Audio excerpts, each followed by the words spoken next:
your unit is a roach, and a roach has no stim, obviously, and has attack speed of 2, and 2 seconds for one attack is extremely slow, then yes, by all means, move your roaches. Move, shoot, because you can actually move and stop in 2 seconds.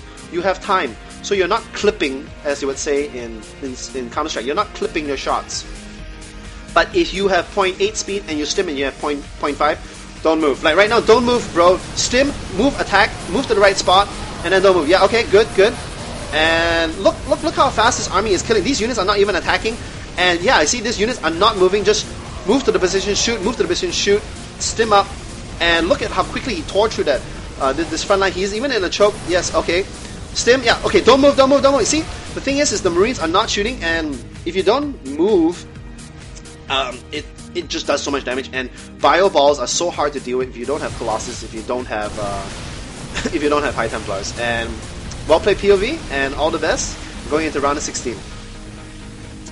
So let's take questions, because the thing is I cannot go into justintv.com because it completely ruins my stream. Absolutely ruins my stream. So I will be taking questions on SC2SEA.com. So just join me in the channel. We have 38 people in channel. Please tell me how many people are watching the stream. I bet they're like 5 people. And Skybreaker is going to invite me into the next game, so I'm not going to have a chance to really chat with you guys. And alright, so we have people in the stream. It is going to be Ian once again, and he's going to be against Puckles, the Red Terran, and this is another round of 16? Didn't I do a round of 16 just now? Oh, okay, never mind, I did a round of 32 just now. Okay, I'm totally into it. And okay, and let's go into it.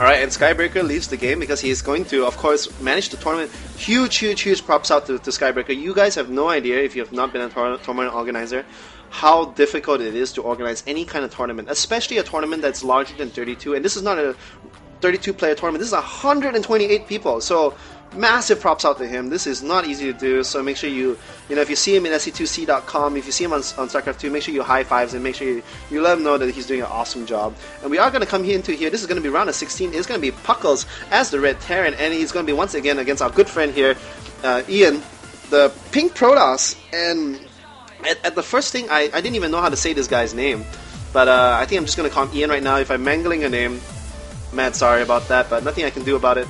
And yeah, once again, we are seeing a very early scout by Puckles. I do like that, because remember, oh, actually, Ian's scout is even earlier, so that's a really early scout. And once again, welcome to Bronze Silver Gold Tournament. My name is HD Phoenix, and today we are going to be casting with the focus of what are the things that I can do to really improve my play.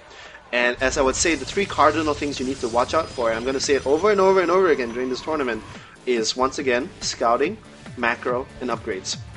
Because these are the 3 things that fundamentally lose you games. That means you make this wonderful big-ass army, you're 200 food, you make this push, and then you die in epic fashion, and then you'll be like, this game sucks, you know, how do I improve? Well, it's not that you lost at that big battle, it's you lost 6 minutes ago, you lost 10 minutes ago, when you just didn't do these big things.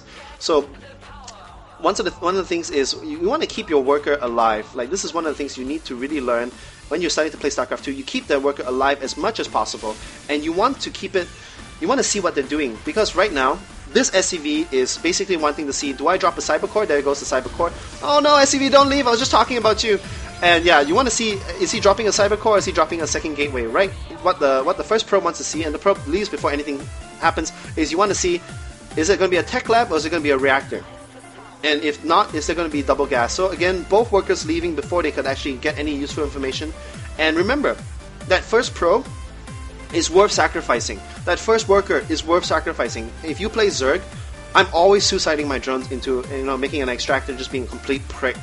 And B, I think it's maybe because I play Zerg that I'm used to sacrificing units, because the first 2 overlords as a Zerg always dies. You always use your first 2 overlords to scout. And of course the other races have other tools, like Terrence we saw just now done by POV to use Reapers to scout. Actually right now Puckles is actually using his Marine to scout. Other races have other choices, but you don't have to sacrifice those units to get the scout, because you just want to peek. But as Zerg, you definitely need to sacrifice, because overlords are so slow. Once they come into the base like here, they're gonna die. So, actually slightly sublime blocking himself, but I'm gonna finish up my point, and then I'm gonna talk into a little bit about macro. But yes, about scouting, please sacrifice units. It's worth, intelligence is worth its weight in gold, and you must know what they are building to do this. And actually, Puckles is in a firm position right now. Yes, this Zealot is going to die, and there's going to be a very early push by Puckles. It is basically the 2 Marauders Conch Shell push, and right now it's going to be super effective because Ian has actually gone for a fast expansion. He only has 1 gateway. He's trying out a 2nd gateway, and right now Puckles is in a firm control right now. He can only make a single sentry, and it's not going to even be the proper unit. And right now, he should not be chasing this thing. He's actually forced to pull probes off the line, and this could actually do so much damage right now. There's reinforcements coming in, and right now he definitely needs to get his 2nd gateway online right now. And this is the thing is even though Ian is you should actually be focusing down the workers. Ian is focusing down the stalkers, and he might just, yes, he does get the stalker. But the thing is lost mining time, and you basically get the scout. So as I was talking about scouting, he does see it is going to be a 1 gate expand, and right now, look at that. Puckles is doing the right thing. He knows he is going for expansion. I have 2 choices. I'm behind in macro.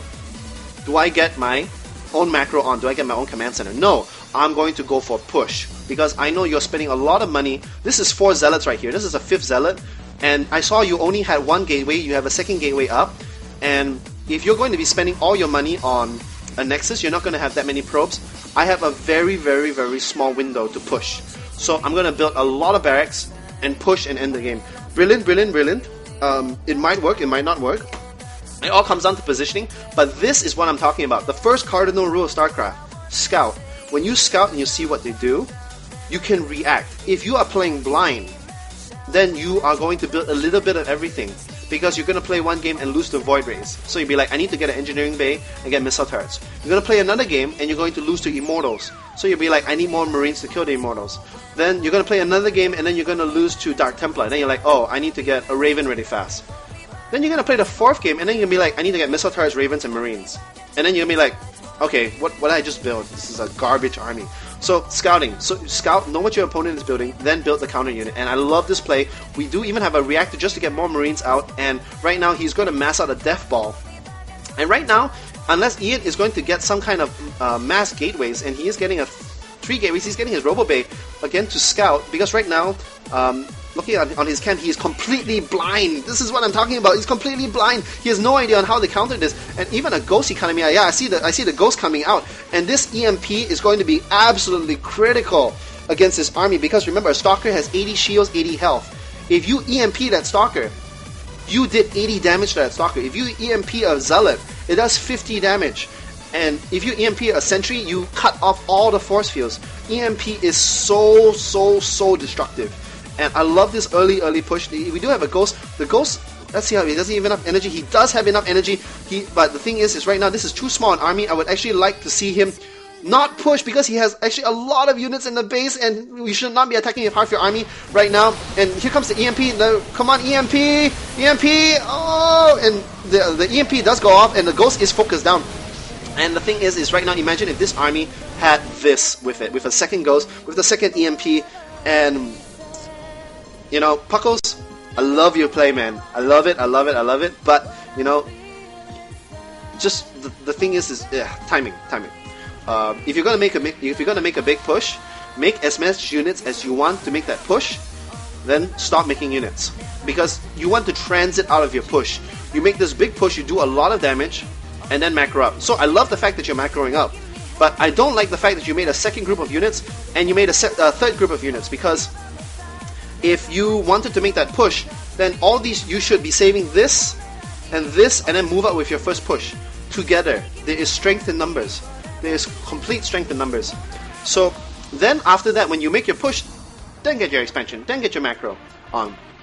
You can be constant, you can still make units, but those units should be for defense, not for offense.